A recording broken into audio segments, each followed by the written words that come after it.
Buenas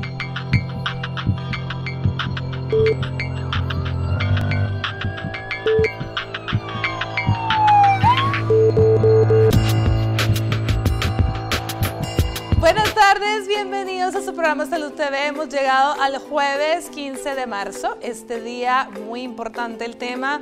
Vamos a estar aprendiendo acerca del cáncer de colon, un tema muy importante para todos los que están en casa, que todos aprendamos porque hay que prevenirlo. Para poder hablar sobre este tema, nuestros invitados, vamos a conocerlos. La primera de ellas, teníamos ratitos de no verla, la doctora Laura Castro de Serna, coloproctóloga. ¿Qué tal, doctora? ¿Cómo está? Gracias a Salud TV por la invitación, pues aquí contenta de poder platicar con todos los televidentes acerca de un tema tan importante. Muchísimas gracias, Laurita, por acompañarnos. También le damos la bienvenida al doctor Finlande Rosales, nuestro oncólogo. ¿Qué tal, doctor? ¿Cómo está?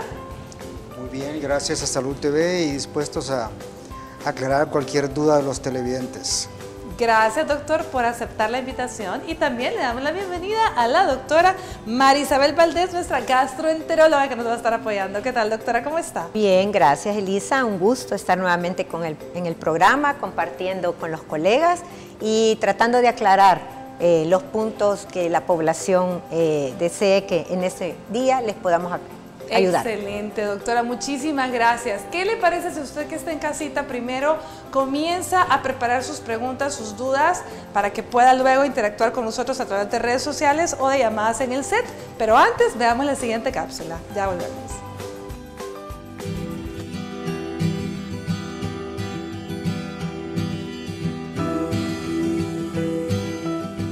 El colon, junto con el recto, es decir, la porción final del intestino grueso, es el lugar donde se almacenan las heces antes de ser expulsadas al exterior a través del ano. Al encargarse de esta labor, acumula sustancias de desecho, por lo que es un lugar propicio para la aparición de un cáncer. El cáncer de colon es una enfermedad que se desarrolla debido a que la mucosa de este, contenida en un pólipo existente, evoluciona por diferentes causas hasta convertirse en un tumor maligno. Las principales causas que lo provocan son la herencia y la edad, que son factores que no se pueden cambiar, y otros que sí, como la dieta y el estilo de vida. Los síntomas que se presentan incluyen el cambio en el ritmo intestinal, sangre en las heces, dolor o molestia abdominal, pérdida de peso o apetito sin causa aparente y cansancio constante. Este tipo de cáncer es uno de los más comunes a nivel mundial y también de los más fáciles de diagnosticar. Además, las tasas de curación son elevadas si se detecta a tiempo. Para conocer más sobre el cáncer de colon, quédese en sintonía de su programa Salud TV. Nuestros especialistas estarán hablando de este interesante tema. Acompáñenos.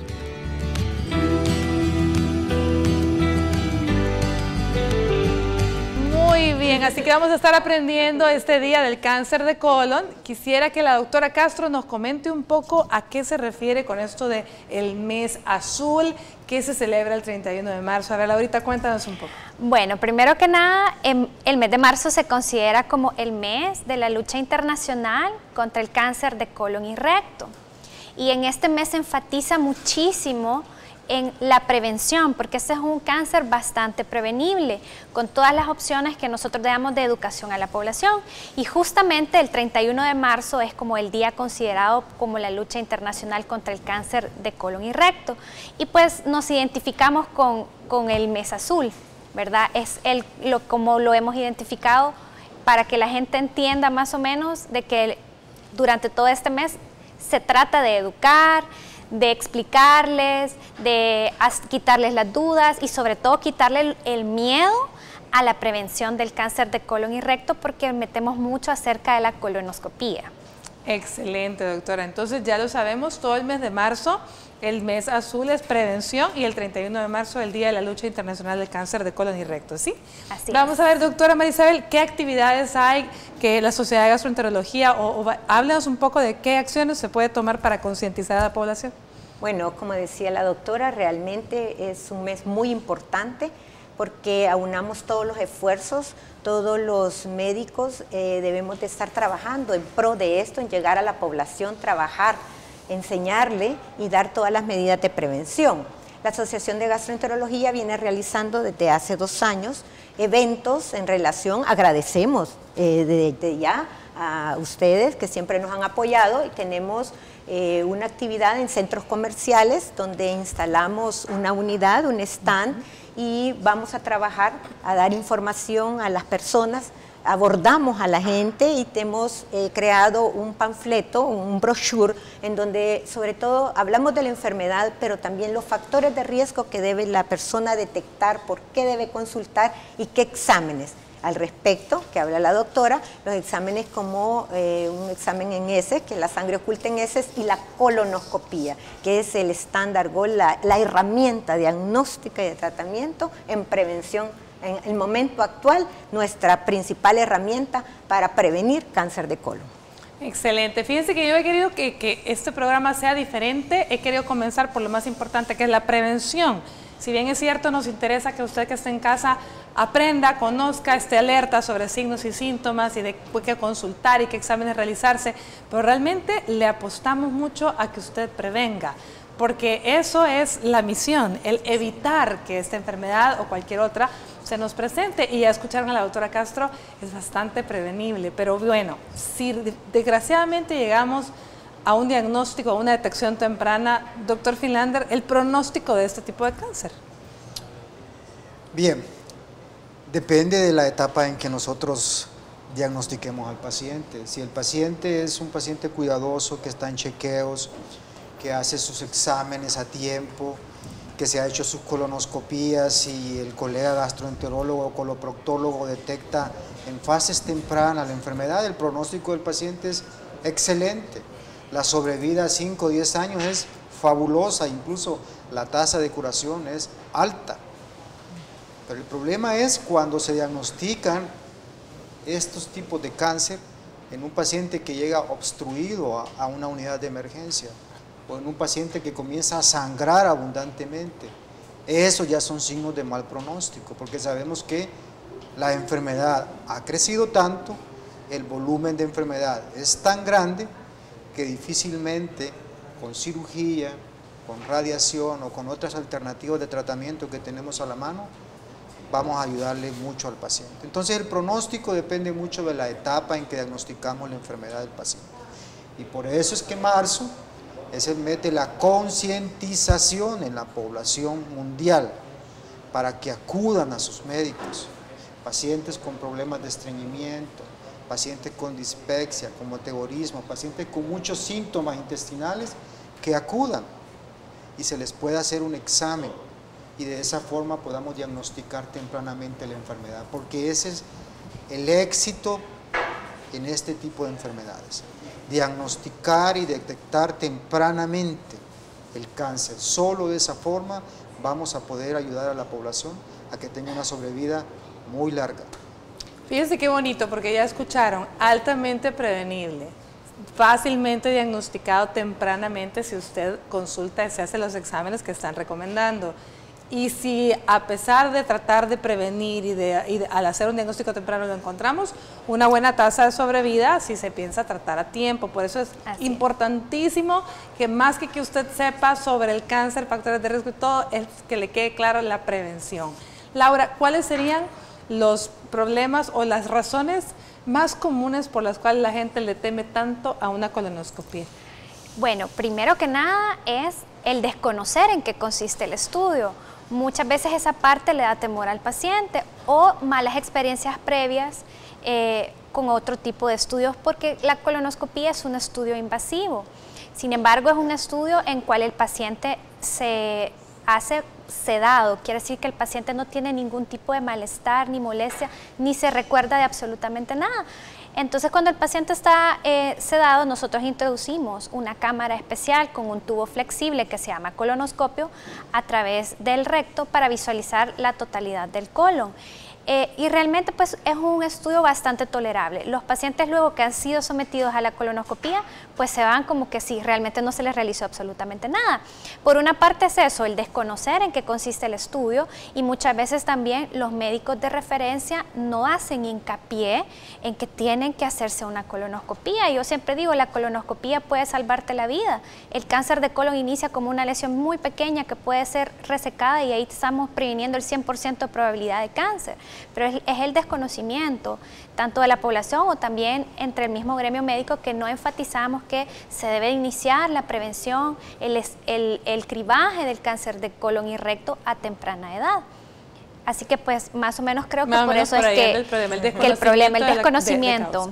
Ahora, pregunto, a nivel particular, obviamente ya sabemos que todo el mundo hace colonoscopía, pero a nivel nacional, institucional, hospitales nacionales, ¿tenemos acceso a colonoscopías? Sí, hay acceso a colonoscopía. Eso es importante que quede claro. Y la otra cosa que los pacientes un poquito también en relación, explicarles en qué consiste el procedimiento, pero un poquito tiene que ver con la preparación del colon, porque para poder hacer una colonoscopía hay que preparar el colon, hay que laxarlo y hay que limpiarlo, y esto hace que el paciente tenga una variación dependiendo cómo es el patrón de evacuación del paciente, que nosotros le demos una dieta y un laxante en donde va a tener 24 horas, digamos, antes del estudio, y entonces el paciente generalmente este proceso, porque realmente hay que tomar un líquido, una cantidad de líquido, tiene un sabor, es un poquito pesado para la población que ya se lo ha hecho, entonces pasa una noche, pues, que va a tener una diarrea, va a limpiar, entonces la gente le tiene un poquito de temor, pero lo que decía la doctora es importante, me va a salvar la vida, entonces lo que yo voy a pasar en la preparación, un día antes, no es nada comparado a que yo deje pasar el diagnóstico. El examen después puede generar un poquito de dolor, la introducción del tubo, a pesar que es un tubo flexible, los tubos son modernos y la sedación, hay que insuflar un poquito con aire y esto hace que pueda quedar un poquito de disconfort. Pero a medida el paciente se va movilizando, esto se va quitando y como digo, el beneficio del procedimiento no se tiene comparación. Excelente. Doctor Finlander, ¿quería mencionar algo? Solo que a veces me consulta mucho la población de que si hay otras opciones después de la colonoscopía para evitar que mucha población no quiera introducirse en ningún tubo, hacerse...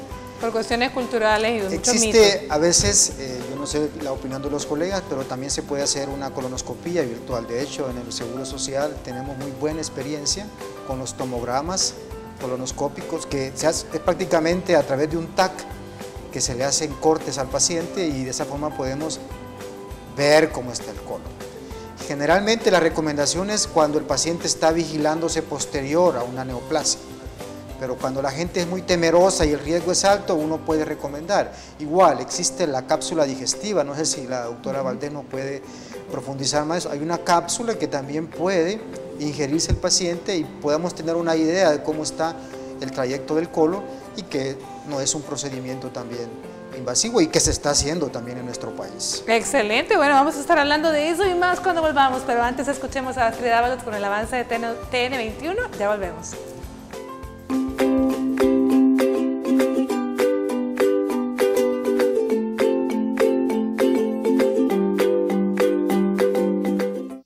Estás viendo Salud TV.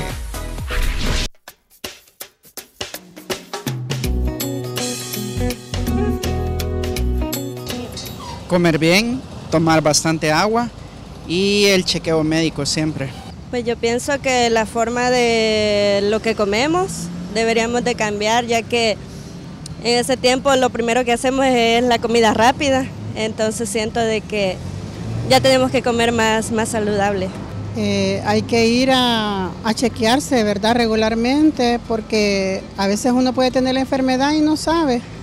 Ya cuando le empieza a doler, aunque eso es silencioso, dicen, ¿verdad? Pero hay que chequearse continuamente para evitar problemas, ¿verdad? Posteriores. Yo solo sé que el cigarro es una de las cosas más prácticas que hay que evitar. Sería chequearse, hacerse unos exámenes para prevenir. Influye la alimentación balanceada y tomar agua es saludable.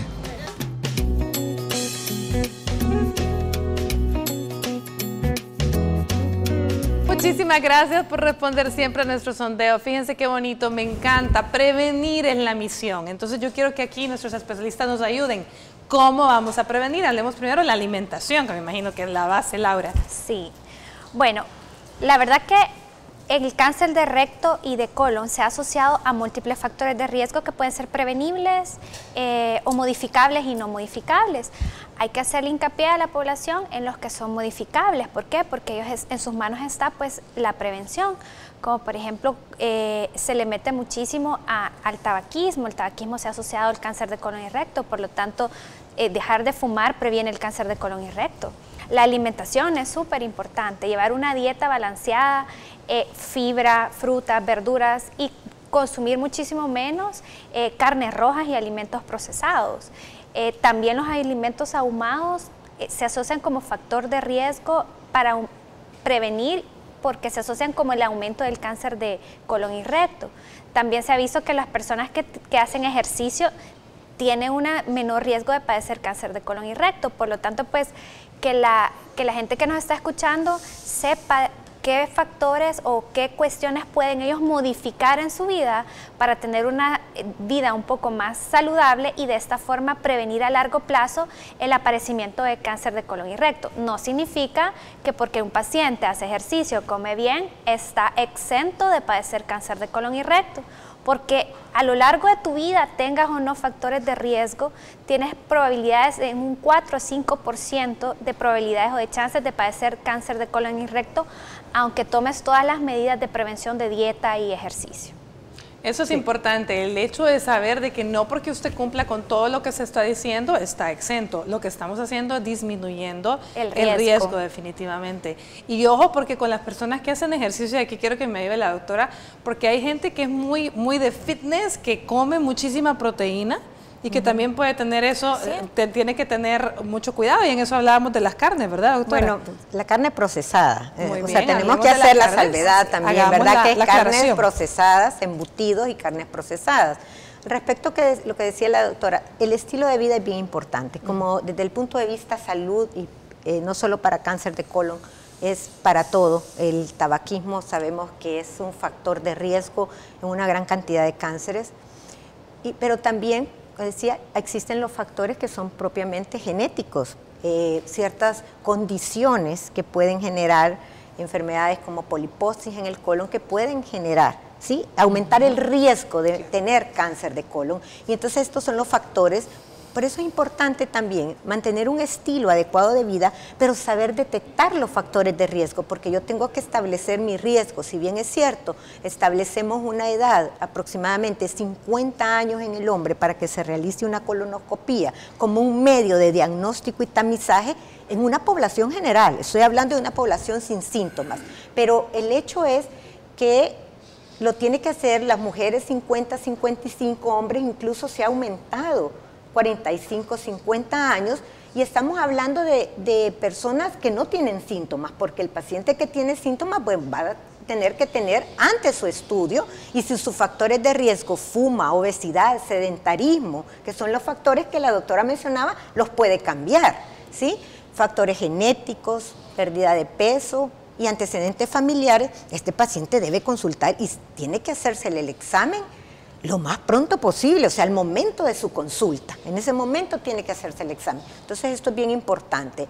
50 años, la edad es un factor bien importante para el tamizaje y la realización de consultar a su médico y realizarse una colonoscopía. Okay, ese es un factor que no podemos cambiar. No podemos, ahí vamos. 50 años, ya dijimos. Y es colonoscopía. En relación a lo que mencionaba el doctor, que no quería quisiera que se quedara ese punto en cuanto a la colonoscopía virtual o la cápsula, quiero decir, son procedimientos, son herramientas diagnósticas en el momento, pero no son el estándar para la detección temprana de cáncer. Tienen sus indicaciones precisas, por supuesto, están en un desarrollo, en una fase muy buena, y son una herramienta diagnóstica, pero la colonoscopía al momento sigue siendo la herramienta diagnóstica. Voy a pecar de ignorante. ¿Será que la pastillita puede ser utilizada como un tamizaje quizá y que luego todos los positivos van para colonoscopía o no? No sí, lo que sucede es que hay países que la han aprobado, hay países que no la han aprobado. El punto es que siempre, si algo sospechoso se ve como un tomograma, o se ve con una cápsula digestiva, el paciente siempre va a terminar en una colonoscopia. Eso tiene que verlo bien el paciente. Si no se le ve nada, probablemente no, pero si se le ve algo, siempre va a terminar en un estudio endoscópico, porque el estudio endoscópico, además de que es diagnóstico, es intervencional, porque Claro. si ve algo sospechoso inmediatamente lo puede resecar. Entonces eso tiene que tenerlo claro la población. Ahora, con respecto a los factores de riesgo, yo quiero que la población entienda que en cáncer tenemos factores de riesgo que podemos modificar la población y factores de riesgo que no se pueden modificar. La carga genética es algo que no lo podemos modificar. Yo no puedo modificar si mi padre me hereda un cáncer de colon, un cáncer de próstata, eso no se puede modificar. Pero sí podemos modificar nuestro estilo de vida. Y en eso está muy importante la dieta. Y es grave que actualmente la salud pública está alarmada por las nuevas generaciones y sus hábitos dietéticos. Porque las nuevas generaciones tienen hábitos dietéticos donde la fruta, las legumbres, los vegetales, cereales, no están en su ración de comida. Están otro tipo de alimentos procesados, carnes, alimentos de comida rápida, que muchas veces estos alimentos son los que pueden llegar a causar la génesis del cáncer de colon rectal, y por eso es que ahí tenemos cantidad de población joven con cáncer de colon recto. Es alarmante. Nada menos la semana pasada me llegó una chica de 23 años con un cáncer de colon. Y si tú comienzas a interrogar y a hacer la anamnesis a estos pacientes, te das cuenta que su hábito dietético, lo que ella ingiere, ha sido veneno en todos sus años previos. ¿Por qué? Porque no va ninguna hoja, ninguna legumbre en su dieta. Todo es procesado. Y hoy en día, todo el alimento procesado, la carne procesada, está igual que el tabaco para producir cáncer. Y eso tiene que saberlo la población. Y esas son alertas rojas en muchos países. Incluso hay países donde el consumo de carne roja es tan fuerte como los españoles, los alemanes, que han tenido que bajar la edad para poder hacer el tamizaje y el clivaje de cáncer de colon. Ya no es 50 como lo han puesto los americanos, los de Estados Unidos, sino que ya bajan a 45 hasta 40 años, porque ellos, su dieta es extremadamente rica en este tipo de alimentos. Muy bien, Laura. Entonces hablemos las recomendaciones que son en cuanto a cantidad de carnes rojas o procesadas durante la semana, por ejemplo, ¿verdad? Y expliquemos nuevamente los procesos, cuáles son las procesadas, entre ellas las ahumadas, ¿sí? Sí, bueno, como muy bien mencionó la doctora, si bien es cierto el consumo en exceso de carnes rojas, porque es en exceso, puede predisponer al desarrollo de pólipos en el colon, pero sobre todo va a las carnes procesadas como los embutidos, que van ahumados o van salados para preservarlos. Se ha demostrado que todas estas sustancias producen lesión tóxica directa en la mucosa, o sea, en la parte interna del colon y del recto, y de esta forma predispone que aparezcan los famosos pólipos. Entonces, no quiero que los televidentes piensen que no pueden comer carnes rojas. Claro que se puede comer, pero balanceado. No puede comer carnes rojas los 7 días a la semana, los 365 días del año, sin llevar un balance o el equilibrio con la fibra. Porque la fibra, se ha demostrado que si las personas comemos 12 gramos de fibra al día, esto previene el aparecimiento de pólipos y por lo tanto de cáncer. ¿Por qué? Porque la fibra pues limpia todas las sustancias que entran en contacto con el revestimiento interno del colon y del recto, y de esta forma pues todos los tóxicos que nosotros comemos o respiramos no están tanto en contacto con el recto y el colon, y de esta forma pues estamos previniendo el aparecimiento de pólipos y por lo tanto de cáncer de colon y recto. Entonces, que quede bien claro que sí se puede comer carnes rojas porque tienen cosas buenas, por ejemplo el complejo B, que no está en los vegetales, pero no tiene que ser todos los días. Y también en la ingesta de embutidos tampoco tiene que ser, como dijo el doctor, en los españoles siempre están las famosas tapitas y los embutidos que están consumiéndolo en exceso, pues no hacerlo, y balancear y aumentar la ingesta de frutas, verduras y la fibra tipo avena o cereales integrales. Muy bien.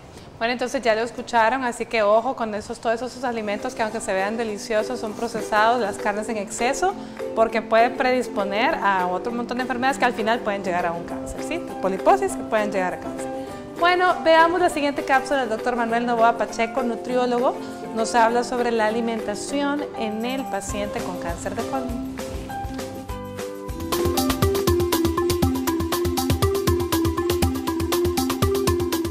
Buenas tardes amigos de Salud TV, soy Manuel Novoa, su médico nutriólogo, y este día hablaremos de cáncer de colon y cómo impacta la nutrición en este. El cáncer de colon es uno de los cánceres que mayor mortalidad tiene en El Salvador, afecta tanto a hombres y mujeres, y los hábitos alimenticios de nosotros son responsables directos del desarrollo de este tipo de cáncer. La ingesta excesiva de grasa quemada es responsable de la transformación de las células de la mucosa del intestino, que posteriormente nos llevan a desarrollar el cáncer. Es decir, cualquier alimento frito, sea plátano frito, sea chorizo, sea carne asada, sean pupusas, cualquier tipo de grasa que se carboniza al estar en contacto con la mucosa es el responsable directo de la aparición de nuestros cáncer de colon. Es decir, si nosotros modificamos esta ingesta, estaríamos disminuyendo la incidencia del cáncer de colon. Es muy importante modificar nuestros hábitos desde el primer día de nacido, donde podamos incrementar la ingesta de fibra, es decir, frutas, vegetales, 5 porciones de estas al día, para que nuestras heces estén en menos tiempo en contacto en la mucosa y de esta manera disminuir la posibilidad de desarrollar cáncer de colon. Nuestro consejo es muy sencillo. Si nosotros tomamos agua y comemos suficiente fibra, estaremos expuestos en menor tiempo a cualquier sustancia que nos cause daño en el colon. Soy el doctor Manuel Novoa, su médico nutriólogo para Salud TV, y nos vemos en la próxima.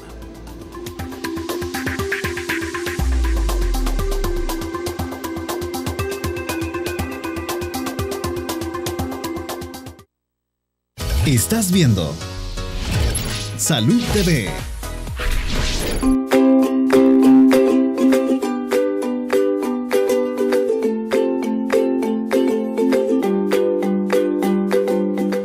Feliz provecho si usted está almorzando. Gracias por permitirnos estar ahí acompañándole. Este día estamos hablando del cáncer de colon. Hemos hablado de factores de riesgo, los que son modificables, los que no. Hemos hablado de la prevención, principalmente evitando aquellos hábitos, mejorando el estilo de vida, evitando el tabaco y mejorando nuestra alimentación y evitando el sedentarismo. Así que más o menos ahí vamos hablando un poco de lo más importante. Ahora tenemos una pregunta en Facebook que me gustaría compartir para que podamos ayudar a nuestro televidente y tal vez a alguien más que esté con estas mismas dudas. Tal vez veamos si producción la tiene lista. Ahí está, nos escribe la señora Marcela Chavarría. Buenas tardes. Bueno, mi nombre es Hilario, dice, y tengo una pregunta. A mí me hicieron entiendo que una colonoscopía y le diagnosticaron colon irritable, pero el doctor le dio el alta y él le manifestó que se le tapa el intestino y le agarra ahogamiento. Su pregunta es, ¿quién es el indicado? ¿Coloproctólogo o gastro? Bueno, entiendo gastroenterólogo. Pues entiendo que le diagnosticaron un síndrome de colon irritable, ¿será, verdad? Sí. Bueno, le dieron el alta. ¿El síndrome de colon irritable se va a manejar qué? ¿Con cambio de hábitos, dietas? No, yo lo que pensaría, doctora, al respecto es, bueno, si este paciente fue referido, cuando él dice me dieron el alta, ¿sí?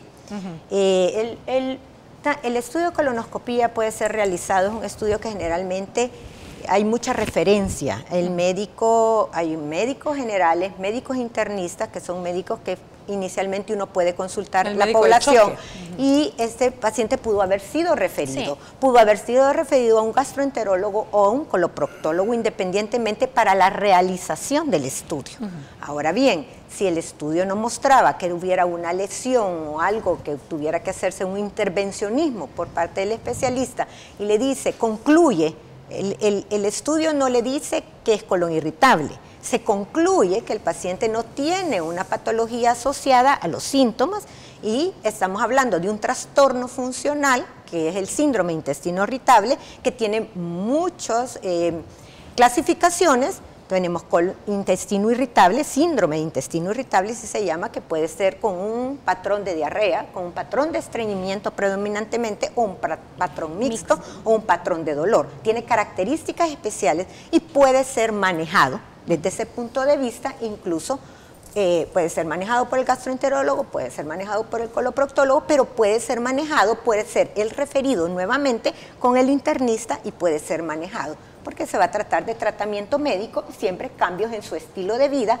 la fibra de la que tanto hemos hablado, el agua, y entonces realmente no es una cosa que entre como una controversia, es una cuestión simplemente de... ¿Sabe qué veo yo, doctora? Considero que lo que está pasando con nuestro amigo Hilario, que nos escribe a través de la señora que está ahí en Facebook, es la falta de información.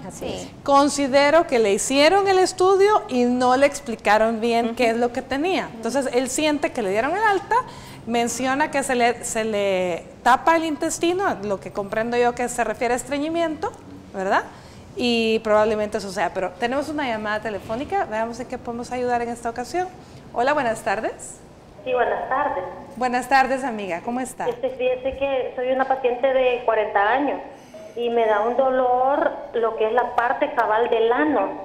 Padezco bastante de estreñimiento, pero me cuesta para ir al baño, pero el dolor es por día, fíjate. El dolor es por días únicamente. Por día. 40 años, estreñimiento y dolor en el ano. Bueno. Sí, correcto. No sé si la doctora Castro quiere preguntarle algo más. ¿Y el dolor es simple y sencillamente al final de su evacuación, señora? ¿O es independientemente a su evacuación? No, es tal vez en la noche nada más. Cuando estoy dormida me despierta a veces el dolor, pero es rara a la vez. Ah, ok. Bueno, primero que nada, pues le quiero sacar de sus dudas. El dolor crónico no investigado, sangrado al evacuar, pérdida de peso, que no es su caso, son varias de las indicaciones para acudir a consultar con un especialista. Existen ciertos tumores, no quiero que crea que es su caso, pero existen ciertos tumores dentro del recto que son muy bajos que cursan con dolor. Sin embargo, su caso, si me está comentando que el dolor es sobre todo nocturno, que la despierta, puede estar usted teniendo problemas no solo de estreñimiento, sino que algo que se llama proctalgia fugaz. Son contracciones irregulares del recto que se producen sobre todo en la noche, que despiertan al paciente, y es nada más por actividad excesiva de la forma en que se mueve el recto. Es muy característico que lo tengan las personas nerviosas, las personas que también tienen estreñimiento. Ojo, les recomiendo que sea vista siempre y examinada por un médico especialista en enfermedades de colon, recto y ano para identificar que su causa de este dolor no sea algo más. Excelente. Bueno, gracias, amiga, por llamar. Ya escuchó a la doctora, lo mejor es que sea revisada por un especialista en enfermedades de colon, recto y ano, un coloproctólogo, para verificar que no haya algo más que esté causando este dolor. Y en cuanto a nuestro amigo Hilario, pues hay que preguntar. Yo creo que lo importante es pregúntale a su médico qué me encontraron, qué voy a hacer ahora y qué debo hacer para darle manejo a ese colon irritable. Gracias por estar haciendo las llamadas. Nos vamos a una pausa comercial. La doctora Claudia Cruz nos comenta sobre el manejo del dolor en el paciente con cáncer de colon. Ella es algóloga. Ya volvemos.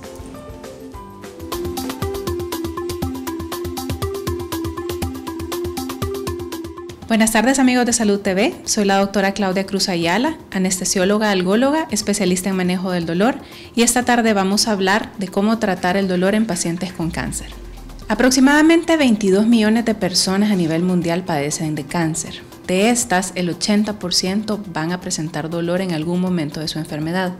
Va a depender del estadio en el cual el paciente se encuentre, ya sea en una fase inicial, en una fase intermedia o en una fase tardía, qué tan intensos pueden ser sus síntomas y en cuán porcentaje el paciente va a presentar dolor. Esto significa que si el paciente está en una etapa temprana, generalmente el 15% va a presentar dolor, en una fase intermedia aproximadamente de un 25 a un 30% y en una fase ya adelantada o una fase tardía, más del 50% pueden presentarlo. Es muy importante conocer qué es lo que debemos hacer para tratar los síntomas de esta enfermedad, porque es una enfermedad que no solo afecta al paciente, sino que también afecta a sus familiares. Es por esto que es importante que el familiar entienda que hay que darle apoyo al paciente. El tratamiento del dolor en pacientes con cáncer básicamente consiste en 2 fases. En la fase del tratamiento de la enfermedad, que puede ser con quimioterapia, radiación o cirugía, que va a disminuir los síntomas del paciente, y también el tratamiento farmacológico. Su intensidad va a depender de los síntomas que el paciente tenga, por lo que es importante que el paciente consulte con un especialista para abordarlo de una manera integral. Soy la doctora Claudia Cruz Ayala, anestesióloga, algóloga, especialista en manejo del dolor para Salud TV. Nos vemos la próxima.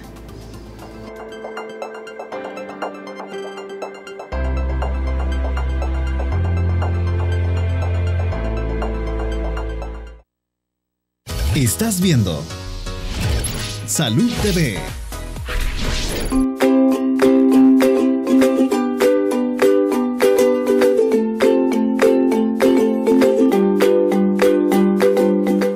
Continuamos con nuestro programa en nuestra sección de primeros auxilios, acompañada del doctor Rolfo Castro, especialista en salud ocupacional. ¿Qué tal, Rolfo? ¿Cómo estás?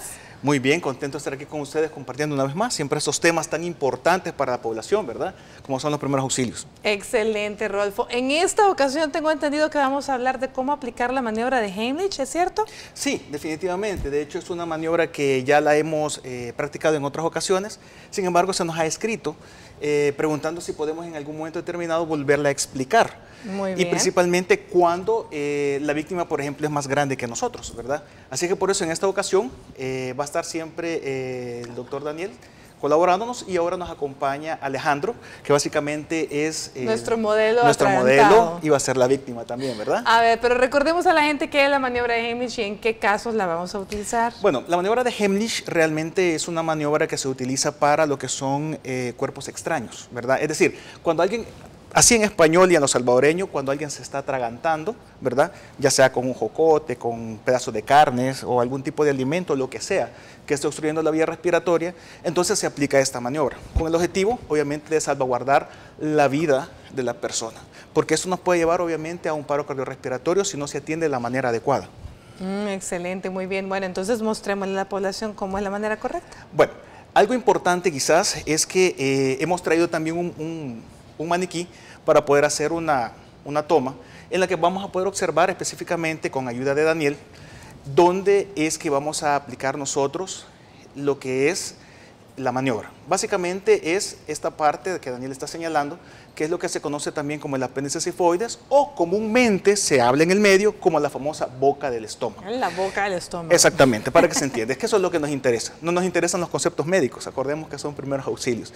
Entonces ubicamos lo que es esa área y Daniel se va a poner ahorita atrás del muñeco, ¿verdad? Del maniquí, solo para demostrar a dónde tiene que ir nuestras manos. Nuestra mano va exactamente en esa posición, vean.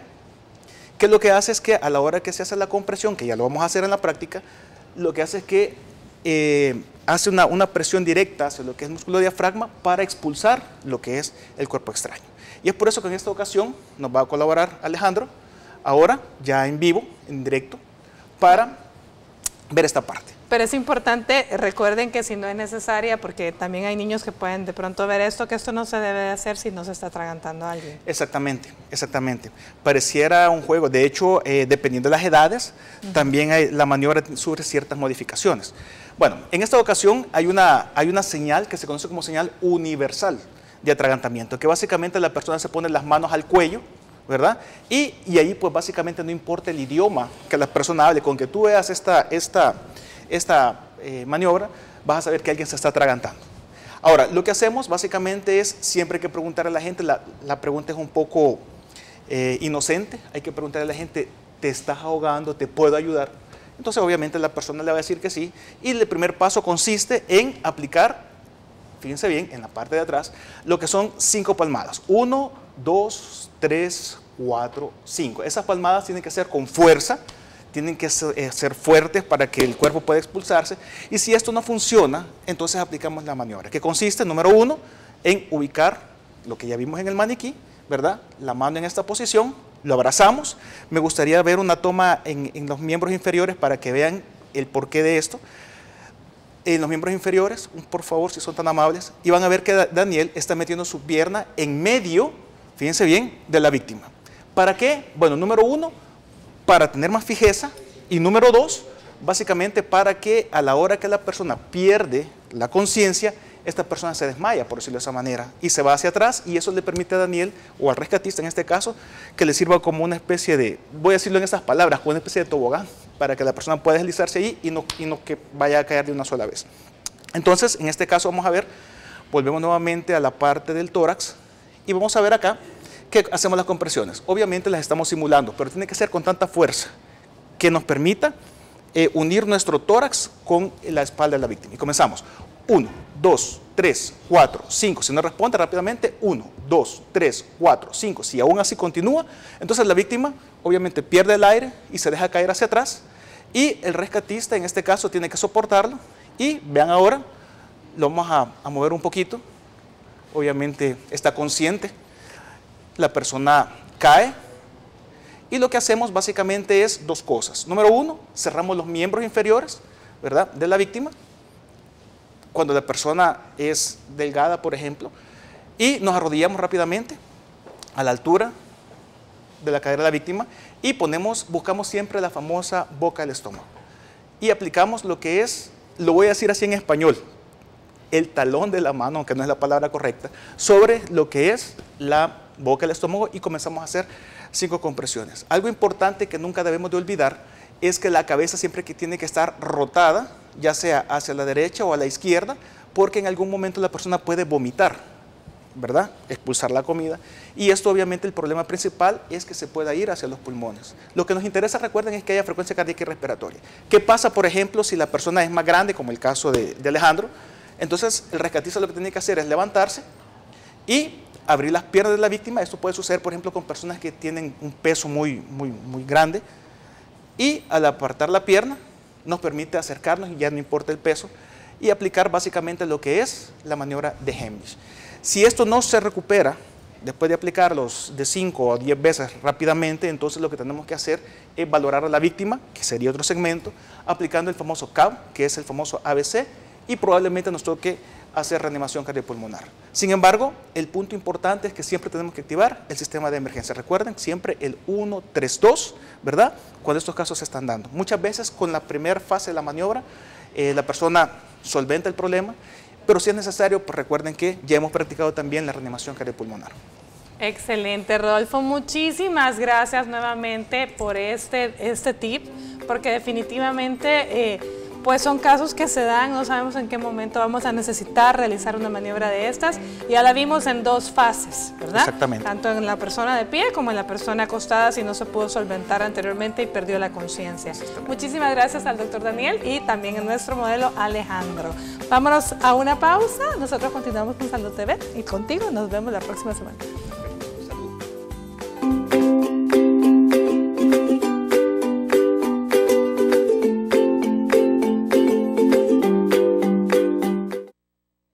Estás viendo Salud TV.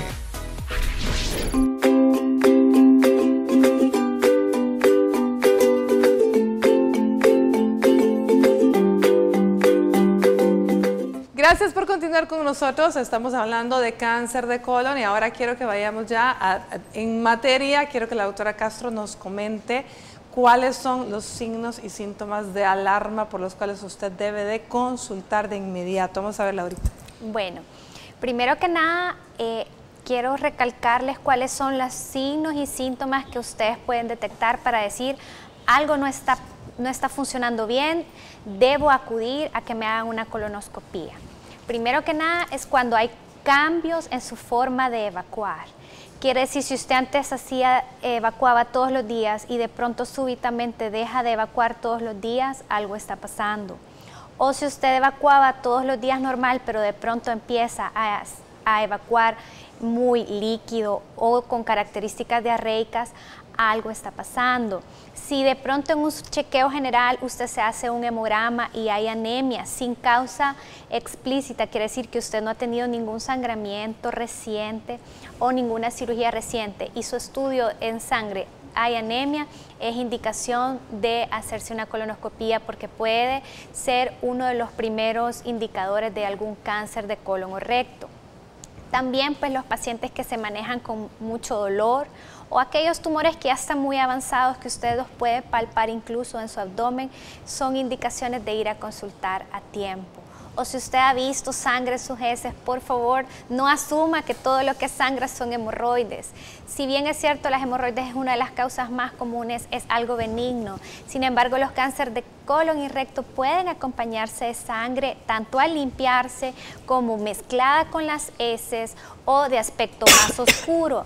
Así que si usted nota esos cambios en la forma de ir al baño, en el color de sus heces, si hay sangre, en el tamaño de sus heces también, si sus heces de pronto son más delgadas de lo que usted está acostumbrando, o la calidad de las heces es más líquida de lo que usted está acostumbrado, o ha perdido peso y no tiene ninguna razón porque no está haciendo dieta ni ejercicio, pues le aconsejo que vaya a consultar con su médico para que lo refieran para un estudio endoscópico, precisamente una colonoscopía.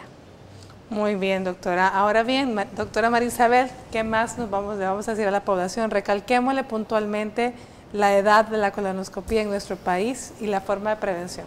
En hombres, las guías dicen que la recomendación es 45 años, ya puede hacerse una colonoscopía. Mujeres ahora estén 50 años, hay que hacerse el estudio. Todos los años estamos en la obligación también como screening enviar una sangre oculta en heces. Es un examen que al momento, tanto los dos exámenes para prevención de cáncer de colon es sangre oculta en heces y una colonoscopía. La edad es importante, como decía la doctora, un dolor intratable, un dolor de aparecimiento, o sea, no he venido con este dolor, he cambiado mi patrón de evacuación, hay sangre, pérdida de peso, debemos de consultar y hacernos que nos envíe el médico, consultar al médico, que seamos evaluados, que nos informen, sangre oculta en heces y la colonoscopía. Eso es sumamente importante. Ahora, en nuestro país estamos hablando 45 años mujeres, mencionaba, y 50 hombres. No, 45 hombres. Es que inicialmente la prevalencia es un poquito mayor en hombres que en mujeres. Okay. Y los factores de riesgo es importante, lo que decía la doctora también, también antecedentes familiares de cáncer. Eso obliga a que nosotros consultemos antes y probablemente nos obliga, yo tengo una familia con antecedentes, yo llevo un mejor estilo de vida, yo me cuido y voy al médico antes de la edad recomendada para la población en general. ¿Sí? Entonces, realmente tenemos que tomar en cuenta estos factores y consultar, siempre. ¿La sangre oculta en heces a partir de qué edad?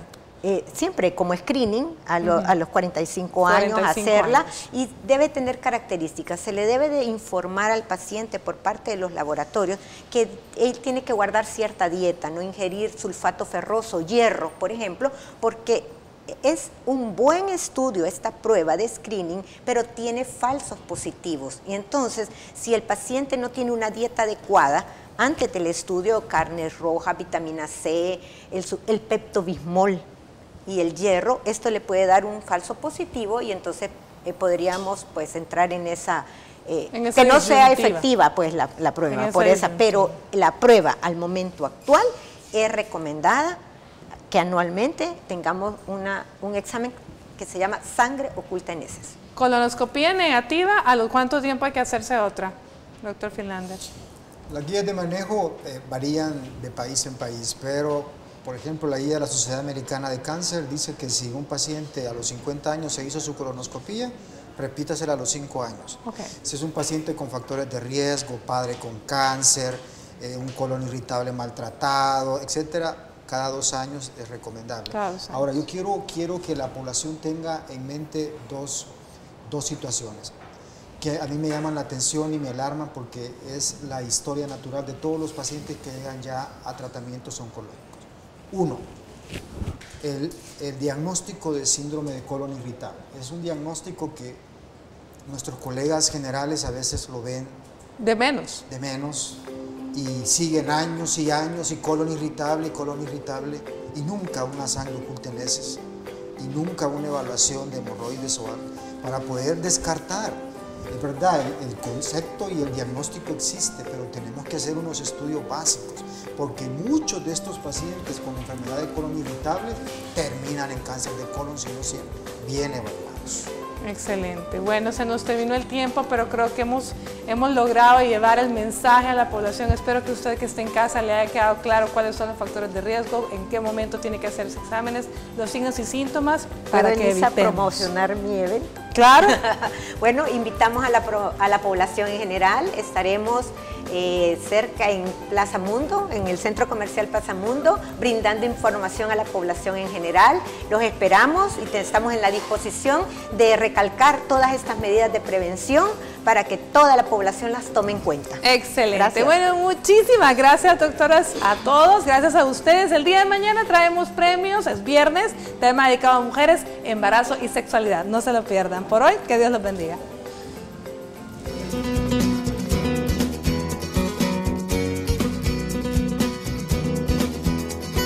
Para prevenir el cáncer de colon te damos las siguientes recomendaciones. Lleva una dieta equilibrada. Consume comidas ricas en fibras que mejoran el tránsito intestinal y reduce las carnes rojas y alimentos con alto nivel de azúcar y grasa. Evita el sedentarismo. La obesidad y el sobrepeso son factores de riesgo de muchas enfermedades, entre ellas el cáncer. Intenta mantenerte activo y controlar tu peso en función de tus características físicas. No fumes. El tabaco aumenta el riesgo de desarrollar pólipos que pueden ser precursores de esta enfermedad. Recuerda que ante los primeros síntomas debes consultar con un especialista.